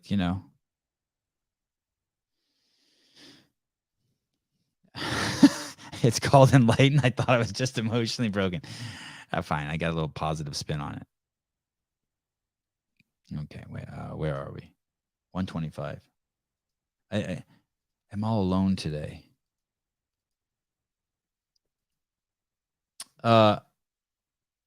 Here's this is interesting. I used to work at a home for developmentally disabled adults, and I made a movie called Our House. And there's a scene in that movie where two of the adults are arguing about who's smarter. And one of the staff comes over and goes, "Are you guys arguing about who's more retarded?" And I saw this, and it reminded me of it. Here we go. I don't know what's happened to Piers Morgan. I'm not a huge follower of him, but it seems like he's maybe been red-pilled a little bit. Okay, here we go. Right, to put people like yourself into a pop video celebrating that kind of weight. And I ask you honestly, to be honest with yourself. We've had all this with Tess Holliday. She's on the cover of Cosmo, and it's all celebrated. There's no mention of it being a dangerous weight. Honestly, if you were really concerned about people being obese and representing something bad, you would take yourself off the air, because you're not exactly slim yourself. Well, right? okay, I'm 220 pounds and I'm 6'1", right? You're 5'4" and you're 380 pounds. So there is a difference. I'm not morbidly obese. Right, but you're still I'm fat actually too. reasonably healthy. You're still fat too. Is it right to put people like yourself? He called her on the show to tell her she doesn't belong in the front because she's fat, and she fucking said, "You're fatty too." Oh, what a world! What is red pill? Can you tell me, Mr. Caller, what red pill is? Red pill. I want to say it's a reference to the Matrix or whatever. Pretty much just from what the kids are saying these days, getting out of the, I guess, nonsense of just society as a whole. For example, like Homegirl being on the cover of like a Sports Illustrated, like that's, what exactly is that? Yeah. Or the idea of like, being like being some like soft, demure, little like putsy man is supposed to be, good for society. I guess red pill would be, the rebuttal against that notion. Rambler, Republican pill. No, not Republican pill. It is a reference to the Matrix. It's basically just a reference to waking up and seeing things for what they are instead of Katie says it, a big old dose of logic. So people will say to you, and there's just ass backward logic everywhere. And I'll give you this one. Just it's a simple one. People will say to you, I'll be barefoot, and my kids will be barefoot, and people will say, "Where are your shoes?" And so basically automatically what those people have done is they've made a presupposition that wearing shoes is the right way to go, and they're in their head, and that's how they see the world. And it can be as nuanced as when someone sees a rose and they say it's beautiful. You automatically know one thing: they're not looking at the rose anymore. Anytime you put a filter up between you and the world, you're closer to the blue pill. Every time you don't have a filter up between you and the world, you're closer to the red pill. The red pill is where all the happiness is. When the fewer filters you have and the less noise you have, and the more you're just in union with the world, the more happiness you have. It's like when Bob Marley sings that song, even the nuclear, don't worry, be happy. And there's a line there, but even the nuclear reactors are perfect. Like you start to see the world in this giant union. You see it for its interconnectedness. And the closer you are to that. But for it could also be as simple as like you hear your whole life that Donald Trump is racist, and then you start digging around looking for where he's racist. First you define racism, then you start looking around for where he was ever racist, and you can't find it. And then you realize, holy shit, people have been given a narrative. A critical race theory is blue pill because it gives you a narrative to look at the world through that's not true. You've chosen some fucked up narrative. Yeah. It gives you an out. Yeah. I mean, I'm not going to sit here and say like those things are in society. However, it essentially allows you to, hey, I'll just be the victim and let just like my life go to the wasteland. And if it does go to the wasteland, well, it was your fault because you're the white man, and white man's the devil. So it's not my fault. But I mean, obviously there are some issues, whatever, fine. But hey, I know plenty of black men devils. I know plenty of black men devils. I know plenty of white men devils. I know plenty of fucking Asian devils. I know a couple. I know plenty of those too. Yeah. Speaking of devils, have you seen that ridiculous like nutritional chart? I think Susan posted about it on his Instagram about like Fruit Loops being healthier than like an apple. I was like, who paid for this? Yeah. There's no way that this is actual. Well, I guess that would be that's blue pill science. Fruit Loops are now healthier than like an actual fruit. And I know you have your thing with fruit, but I mean, if we're going to compare it. Oh, dude, eat as much fruit as you want compared. I'm okay with fruit. I've lessened up on my aggression towards fruit. Did you finally have a banana? All happy now? Yeah. Plenty of bananas with my Liver King protein powder that I'm trying to eat as fast as I can. Yeah. Did you hear that article that I was reading earlier today from that Zoe Harcombe did that basically fruit and vegetables are 90% water and meat is 70% water, and that if you eat processed food, there's almost no water in it. It's like starch and vegetable oils, and that's why people are always saying you need to drink 8 glasses of water a day. But she said if you do drink 8 glasses of water a day, basically what you're doing is you're diluting the vitamins and nutrients in your body, and especially vitamin C and I forget what the other one was. But it's like, yeah, it all makes sense. Everything is fucking a clusterfuck. If you just eat whole foods, you're good. But Whole Foods is expensive, man. Have you seen those prices? No, not Whole Foods. Not. Nah, I'm just messing with you. Okay, good. I was like, oh shit. Nah, we're not going that route. But dude, have you seen the egg? What is it, like an egg pandemic now or something? Eggs are like $1 million now or something. Hey, dude, I went to the store the other day, and a piece of beef jerky used to be $1.49, and now it's $4.49. My kids asked me, I'm like, fuck you, I'm not buying. They wanted 3 pieces of beef jerky, using me $13. I'm like, no fucking way am I buying you that. A year ago, it was $1.49. Is there a reason why? I mean, yeah, there's a lot of reasons why, but I'll tell you the one simple reason. I'm all ears. Please feel free to fact check this. There in the 2 year when the in 2020 there was $66 trillion circulating in the planet's economy. Now I think there's $100 trillion circulating in the economy, meaning that 33%. 1/3 of the dollars circulating in the world's economy have now been printed in the last 2 years.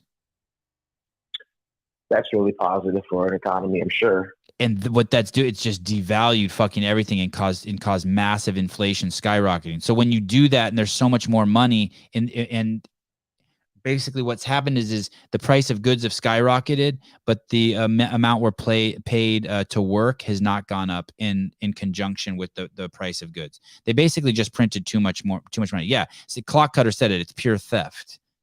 Let me see. I want to see if that's true what I just said. How much money circulating in world Did you Google economy? Just Google $66 trillion in planet economy, and one should pop up on Google by the visual capitalist. I just saw one that said it's 40 trillion. But I did see, I just read, if you're searching for the total amount of physical money, notes and coins, you can expect to have around 40 trillion in the world right now. Yeah, what I heard is there was 66 and then it went to 100 trillion. But whatever it was, let's say my numbers are wrong. Maybe no one knows. It basically what the problem is they printed too much money. Of course they did. I mean, I saw another crazy stat. The United Kingdom in the last 2 years has printed more money than all of the money that they had ever printed in the history of the country. I mean, I can't even get my head wrapped around that, really. I'm not even sure how exactly. Like, are we just like buying debt against the future? Like, yeah, I guess that's how it works. Like, where's that? Because I mean, at some point you got to pay up. I imagine. I'm not an economist. That's why there's that's why there's so many people that just don't work, because they live off of the fact of the money that makes money. That's what the whole fucking government is. I'm not saying we get rid of all of government, just half of it. But I mean, at some point you have to go back. I mean, you can't just live off like someone else forever. At least I don't want to. Tyler Watkins, the Austrian economists have been talking about this for decades. Look into Murray Rothbard or Ludwig von Mises. Ludwig von Mises sounds like a James Bond villain. Yeah. All right. Well, thank you for calling. Later, dude. All right. Bye. Sevan, buy an Excalibur food dehydrator. Make your own jerky. So easy and tastier and without the added junk. Excalibur food dehydrator. Excalibur dehydrator. She knows how to do all that stuff. I should just ask her. Excalibur food dehydrator. Looking at it now. Oh yeah, that's cool. Oh God, I would love to have that. Oh my goodness. The last thing my wife's gonna let me do is put something else on the kitchen counter, but I would love to have that. Oh my goodness. That thing is crazy. Caller, hi. Spawn, it's Mr. Spin. Hey, what's up, brother? Is that your last name that came in on my phone? Yeah. No wonder you just let me call you Spin. Holy shit, that's some fucked up bunch of letters. Exactly. Wow. Is that Italian? Dutch. Oh yeah, of course. I should have known. I thought there was an I at the end. Yeah, the Dutch got all sorts of. They have no. They're reckless with the alphabet. Completely reckless. Yeah. Same with the Germans. Okay. Hi. How are you? Hey, good. I landed in Nashville already, and then somebody said you were talking about me, so I scrolled back a little bit, and it's interesting. You talked about collaborating with CrossFit or whoever. On my Sarah Siegenthaler reel, I actually invited Wadapalooza to collaborate, and it's still sitting there saying not accepted. Yeah, and let me see. Where is that reel? It's on your Instagram. Yeah, it's probably about 4 or 5 rows down, maybe. I'll be the judge of what. I'll pretend like I am Sasha, and whether I would want to collaborate with that. Hold on, Spin. And I understand that some people are short on resources, or it's hard. Oh, I see one that's 3. I see one that's 3 away. No, go down about 4 down. It's your lift. Your overhead squat lift. Oh, okay. Stand by, people. We will see. Maybe they just didn't see it, but let's see. Does Wadapalooza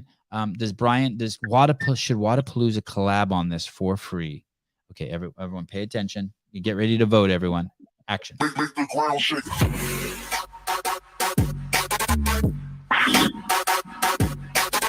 Holy shit, that weight belt is tight.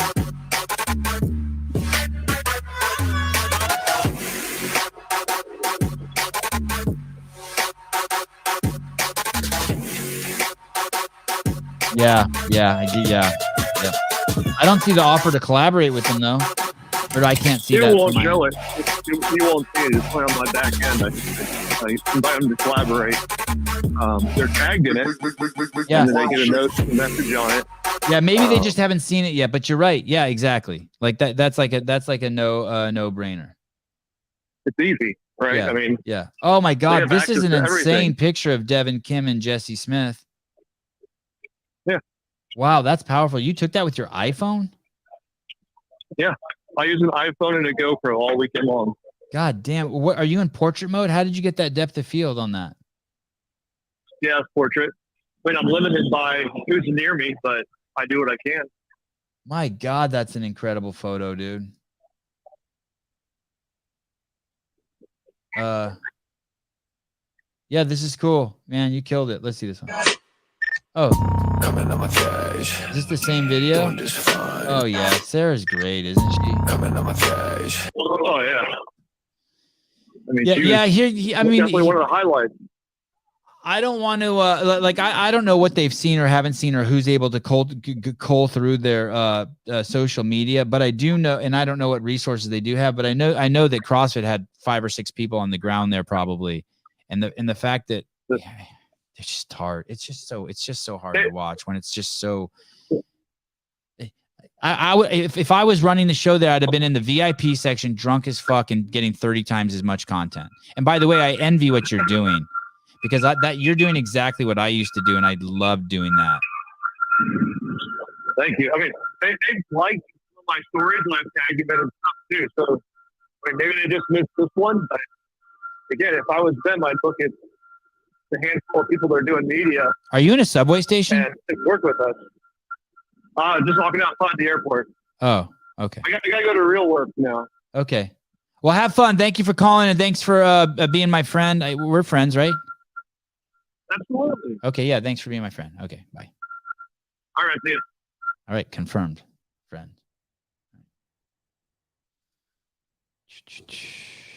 Yeah, everyone crushed it this weekend. I watched their stream for about 2 hours, and I thought it was fucking great. People were complaining. I just needed some more wide shots, but that's my complaint always. I'm like a broken record. Hey, how about this? Okay, listen. If you are an obese person, I have an amazing idea for you. An amazing idea, but you got to be obese. You ready for this? I got this other amazing idea that I want to do with this friend of mine too, but she lives too far away. This chick, she has the most insane body ever. And I want to do this. I have this fucking crazy idea. I think it will be bigger than Liver King to do with her. So fucking good. I want to share it with you guys. I just wish I would get off my ass and do it. Oh shit, it's time to play with the kids. Okay, listen, this is it. So if you're obese, I have the fucking craziest idea for you. And if you only weigh 250 pounds, like, this idea isn't for you. This is what I think you should do if you're like, especially if you're an agile. If you're an agile, like if you're 6'3" and 450, this idea is for you, and I'm telling you, this shit will go fucking viral. You will be a fucking god. And you have to be able to talk and have some funny one-liners. Like, be like 50% as funny as me. 5% as funny as Daniel Tosh. Basically, you just go around and test furniture. You just go places and sit on shit. You call it the stress test IG account. You just sit on shit and break shit. Look at this chick right here. That's all you do. You just sit on shit and break shit. Look at boom, done. Look how athletic she is. Look how she grabs her tits too. Like a dude would have grabbed his cock and balls. Look how she just holds her tit like that. I just love it. Look. Athletic, doesn't even flinch. Wasn't even close to falling down. Oh yeah, that's a great title too. Fat fuck. That would be awesome. And you just go around and you and you ask someone like Ryan Spin to come with you. And you go into an IKEA and just test shit and just break shit until they kick you out, and then you claim it's because of it's like racism, or what is it? Oh, I don't know what it's called. Like one of those isms. You do an ism on them. Damn. I honestly think that lady's probably to be the candidate for this. That was a fluke that chair broke. What do you think? 300? Watching the God, I didn't even notice how she grabs the boot like just bringing it home. Like, my God. Sitting on the dock of the bay, watching the tide. You guys see it, right? Gas ovens require a mask now. You guys see what the irony? She's wearing a mask now. Wouldn't that be a great Instagram account? Stress test. You guys like it? I'd play those clips all the time. Have you guys seen that account where the guy that I showed on here, where the guy goes around and tackles deadbeat dads? Supposedly, he's like this football player, and he goes into the hood and just drills dudes. Really? She knew? Really? No. I think I don't think obese people like this. I think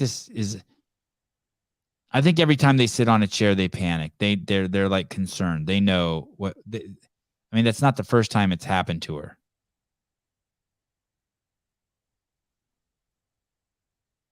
But to go around and do, like, if I was obese, I would do that for sure. I would just lean into it and just start breaking shit everywhere I go.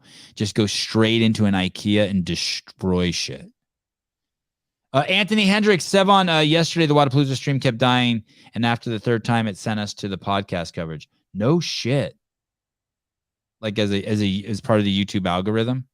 I did notice every time their stream went down, ours doubled.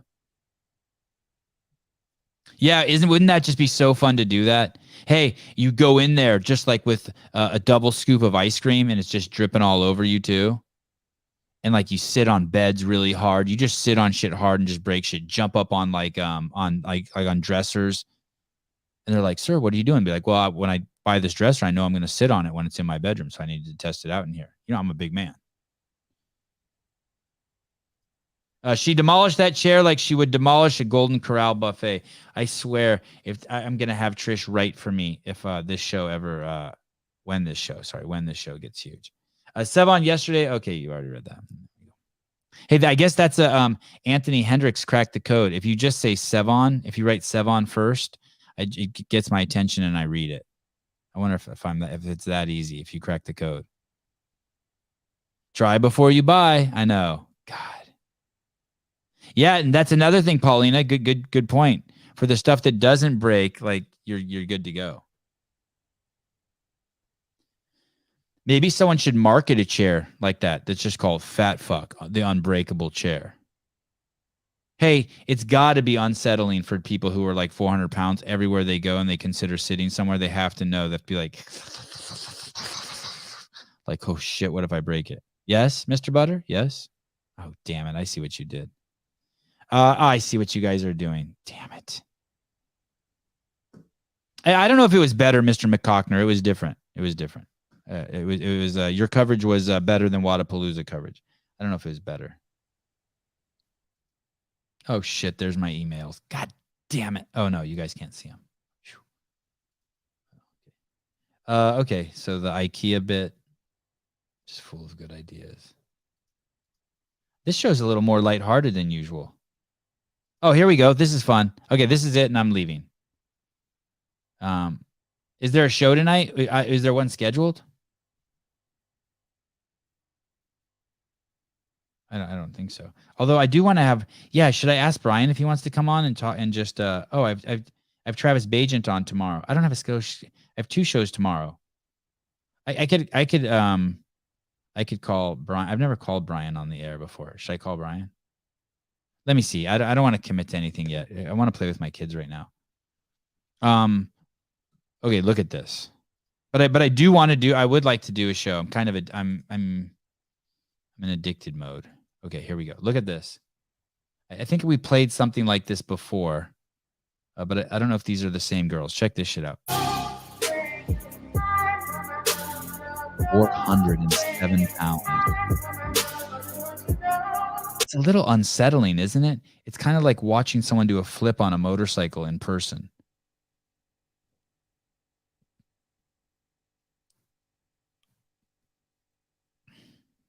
I like watching their breathing. I watch their mouths to see if they breathe the same. Oh my God, those girls are special. Hey, what about their lockout at the top? Do they need to hold it for just a tiny bit more? Or no. Am I tripping? Like not a lot more. Like I don't know, like 1/1000 more. God, how do they do that? That's 407 pounds.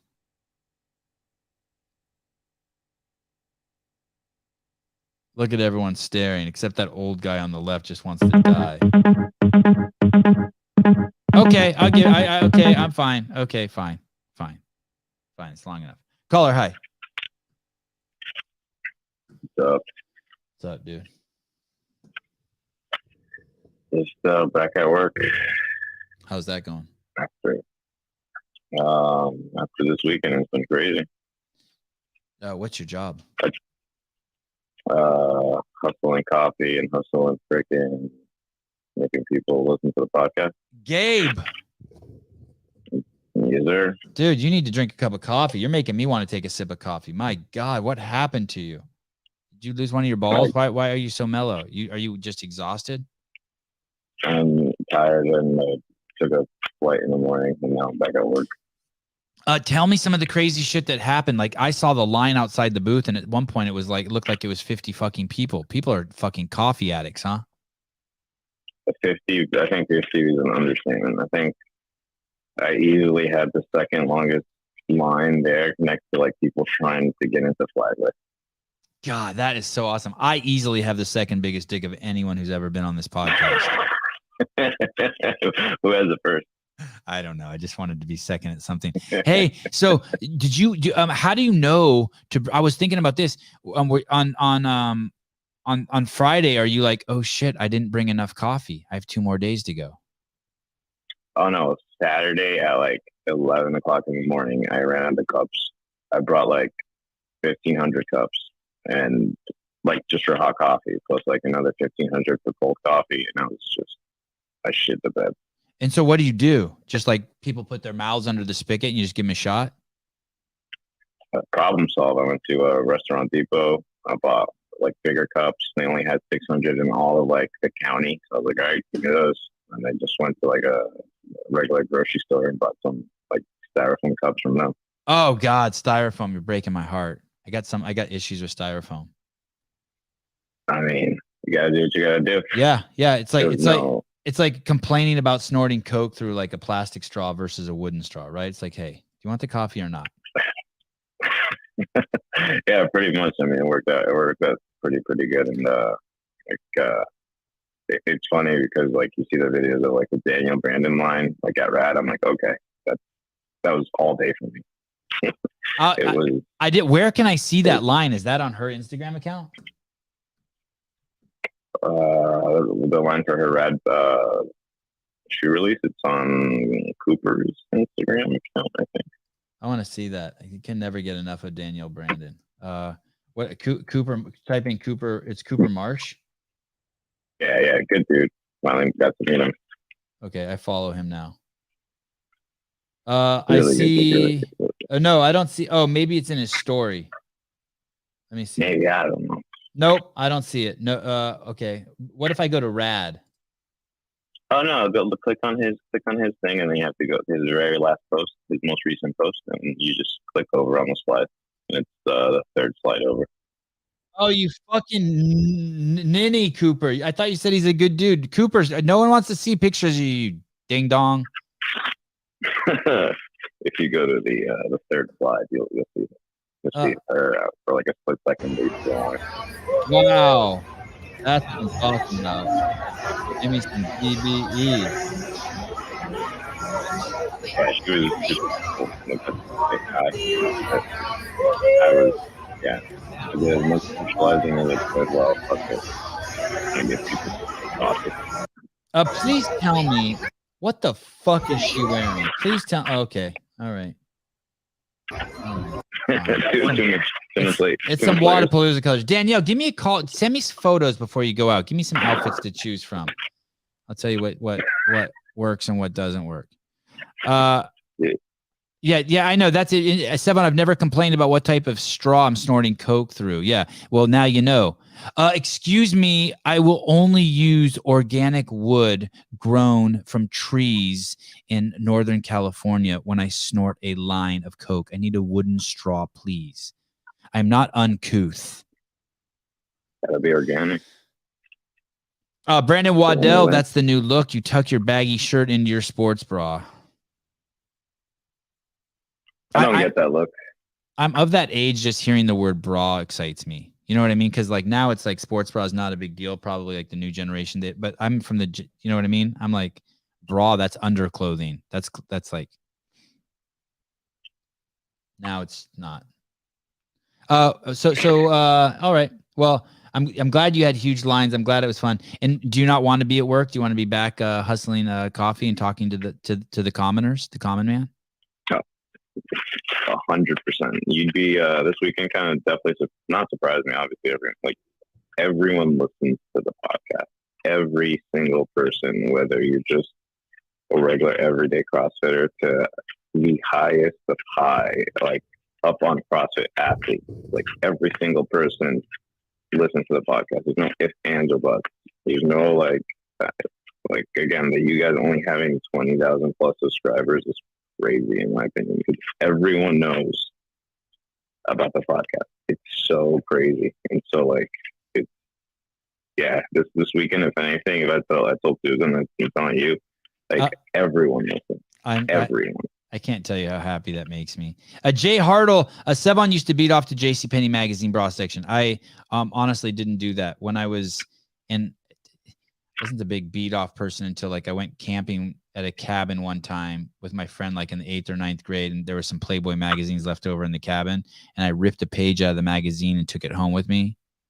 It was some Asian girl, and that was it for 5 years. One sheet of paper. You got issues, man. I got issues. Shit. Well, but I kept it simple. I'm a simple man. I'm gonna head out. I just want to say thank you again, dude. Thank you. We'll talk to you guys. All right. Thank you, Gabe. You the man. Thank you for always giving me so much love, being of such great support. Yeah, you're a wonderful dude. He hung up. He doesn't like compliments either. No one likes compliments. It's hard taking compliments. He was talking like this. Gabe partied too late last night. Patrick Bet David raves about Miami. He does, huh? He digs it. All right. I got tons more. But it's time to go. I'll call Brian and see if I can maybe we'll do a recap show tonight. And then tomorrow morning we'll do another live call-in show. And then tomorrow evening, we have Travis Pageant on. He is the father of Tyson Pageant. He's a world champion arm wrestler. And his son is the, what I think, between my little ears, is one of the greatest college quarterbacks to ever live and is about to go into the NFL draft. I saw my name somewhere. There it is. Jessica Valenzuela, you did good, Sevi. Thank you. Have a great day, Sevi. Thank you. Sevan, did you see PBD interview? No. I saw the 25-minute clip where he fucks Neil up. That's the thing, man. That's another reason why it's not good to go on other people's podcasts. He makes Neil look like a douche. God damn, he kept giving that guy rope. I saw that. I watched 15 minutes of that clip. It popped up somewhere for me. Crazy. Scott Summers, 69. Mason Mitchell said I'm going to be jerking him hard, already known. No. 12 years. Where do they say that? 12 years for what? Oh, Barry, give Rad 12 years of development and you'll like them and tons of money.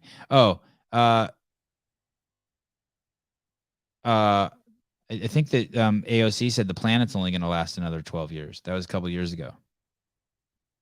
Oh, Brian's religious journey. I know we need to do that. Yeah, he fucking made Neil look like a douche, or Neil walked into looking like a douche. Okay, I will see you guys this evening. I think it's going to happen. Okay. Thank you, everyone. Love you guys. Caleb, bummed you had to leave early. I won't dock your pay for it. I'll pay you for a full day.